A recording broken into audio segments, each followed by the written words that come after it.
Wesley. My maintenance man, Joan Wesley.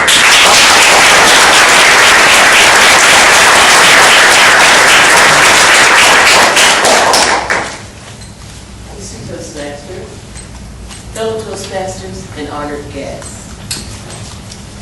There is a time that comes in everyone's life. We have events, we have people that we meet that change our lives forever.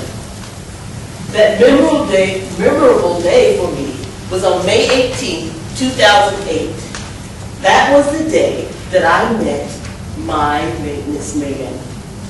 My family and I were coming home from church, and across the street comes this gentleman. Glowing smile, warm voice, "Hello, sister." And by the looks of him, I knew he was just the man I needed to meet. He had his utility belt on with tools, a maintenance man. Well, by the tone of his voice and he just exuded confidence, he had my confidence. We talked about the long list of house repairs that I needed to have done. We made an arrangement for him to come back the next day after work to get started. He shows up. After I get home from work, he was there already waiting for me. He's eager to get started. Well, we talked about all the things needed to be done, but there was just one little thing. He needed a ride to Home Depot to get all the materials for the job.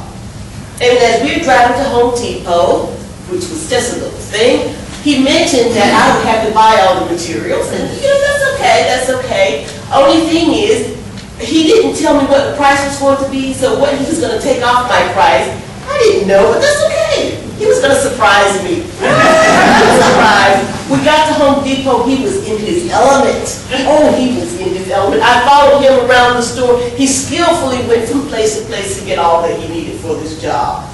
We got out to my car, and there was just one little thing. He says, "You know that stuff down on the bottom there? You didn't pay for that." Well, I'm just not used to taking that type of discount. So I said, well, let's go back in the store and pay for that. So we went back and we paid for it. We were on our way. We got home. There was one other little thing, and that was I just bought the wrong material. So we had to go back, quick trip back to Home Depot to get the right pipe for the job. He came back and he took care of the job beautifully. But it was getting late by that time, so he said, "Okay, why don't I come back the next day and finish up the work at your house?" I said, "Okay, that's a good deal." I got home from work, and guess who was waiting for me? My maintenance man. Well, he got started, and he had a few complications, and we had to run to Home Depot to get a few things.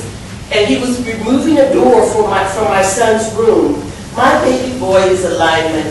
He's 6'5", 300 pounds, and so he was helping out Mr. Maintenance Man, but it just came to a problem. Maintenance Man had another engagement. He had to go.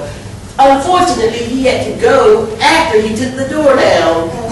Well, my baby boy needed some kind of privacy, so we had to improvise. We improvised. Maintenance Man went away. Next day, he says, calls me up, "I'll come back on Saturday to finish the job. That'll be a wonderful day. Nobody has to work. Saturday will be fine." Well, I came on Friday, and Maintenance Man was there. He was waiting for me. Could he be so eager to start with my job? Well, not quite. There was one other thing. He needed to be paid in advance because he needed to pay his rent, and how could I tell him no? So I paid him. Looking forward to seeing him on Saturday morning, bright and early. Saturday morning came, and Saturday afternoon came, and Saturday evening came, and I checked my phone a number of times just to make sure it was working, because these things malfunction. So I just want to make sure my phone was working. My phone was working, and no message from my maintenance man. Well, on Sunday when I came home, I had a message, and it was him saying he had to go out of town because he had to take care of the kids. There was an issue. Okay, we understand that. He's a good father in addition to being a good maintenance man. Well, the next weekend, I got another message. He was sick. You know, you can't have people working when they're 60. Well, then on the third week, I got another call, but who in this audience will have somebody work on Father's Day? I told him he was a good father. So I said, you know what, I understand, but then I got a feeling that maybe he needs an assistant. We all need assistants every now and then. So I hired him an assistant to take care of the job. The assistant finished the job for him.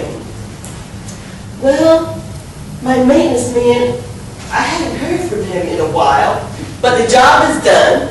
My baby boy has a door now.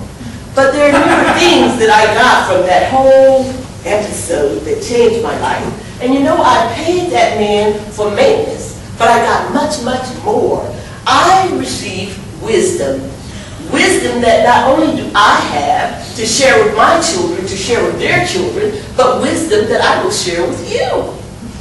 Number one, things are not always what they seem. Be discerning. Number two, people are not always what they seem. And though they may talk as if they know what they're talking about, please be discerning. Think about it. And number three, most of all, these days, business is business with me. I pay for a job well done, not work in anticipation of a job well done. And most of all, I have something to share with you. Those of you that are out there in the audience just looking for a maintenance man. Anyone? Maintenance man?